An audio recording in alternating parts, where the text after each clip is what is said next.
نبی صلی فرمائی الصدقہ تطفئ الخطیئہ پدې باندې الله دې انسان ګناهونه معاف کوي. څنګه داسې معاف کوي کما یطفئ الماء النار، لکه څرنګه بل اور دا لمبي دي او ته اوبه راواخلې په باندې واچوې نو ټول اور ختم شي.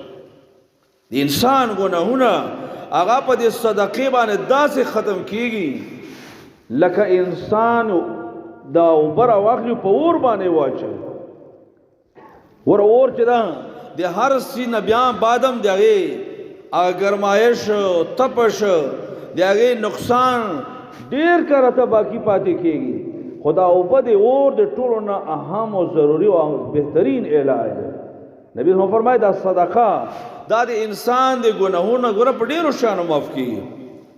نیک اعمال کوي، څه کوي د الله د قربت والا ډېر اعمال دی، په هغې د انسان ګناهونه معاف کېږي.